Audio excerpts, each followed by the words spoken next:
প্রণাম ঠাকুরমার স্বামীজি। শ্রী শ্রী রামকৃষ্ণ কথামৃত। চৈতন্য লীলা দর্শন গৌরপ্রেমে মাতোয়ারা শ্রীরামকৃষ্ণ। নবদ্বীপে নিত্যানন্দ আসিয়াছেন, তিনি নিমাইকে খুঁজিতেছেন। এমন সময় নিমাইয়ের সহিত দেখা হইল।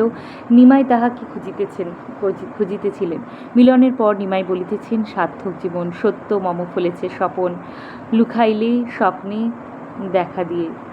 শ্রীরামকৃষ্ণ। নিমাই বলছে, স্বপ্নে দেখেছি শ্রীবার সরভুজ দর্শন করেছেন, আজ তপ করছেন। ঠাকুর শ্রীরামকৃষ্ণ ভাবাবিষ্ট হইয়া সরভুজ দর্শন করিতেছেন।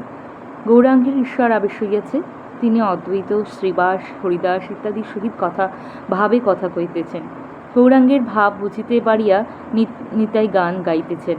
কই কৃষ্ণ এলো কুঞ্জে প্রাণসই, দে রে কৃষ্ণ দে, কৃষ্ণ এনে দে, রাধা জানে কি গো কৃষ্ণ কৃষ্ণ বই। শ্রীরামকৃষ্ণ গান শুনিতে শুনিতে সমাধিস্থ হইলেন। অনেকক্ষণ ওইভাবে রইলেন। কনসার্ট চলিতে লাগিল। ঠাকুরের সমাধি ভঙ্গ হইল। ইতিমধ্যে খদ্দার নিত্যানন্দ গোস্বামীর বংশের একটি বাবু আসিয়াছেন। ঠাকুরের চেয়ারের পশ্চাতে দাঁড়িয়ে আছেন। বয়স 35 হইবে।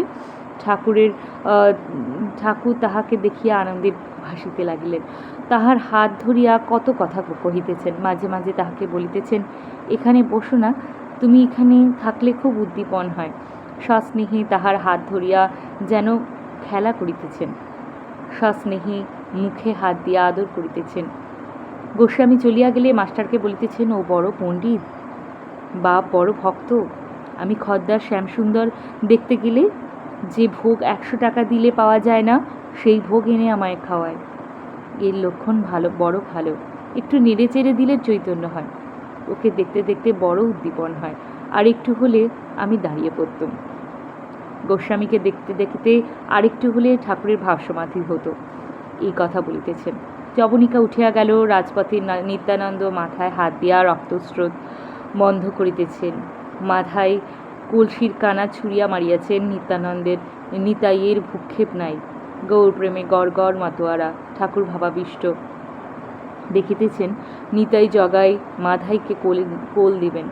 নিতাই বলিতেছেন, প্রাণ ভরে আয় হরি বলি, নেচে আয় জগাই মাধাই। এইবার নিমাই শচীকে সন্ন্যাসের কথা বলিতেছেন। শচী মূর্ছিতা হইলেন। মূর্ছা দেখিয়া দর্শকবৃন্দ অনেকেই হাহাকার করিতেছেন। শ্রীরামকৃষ্ণ অনুমাত্র বিচলিত না হইয়া এক দৃষ্টে দেখিতেছেন। কেবল নয়নের কোণে এক বিন্দু জল দেখা দিয়াছে। প্রণাম ঠাকুরমশাই।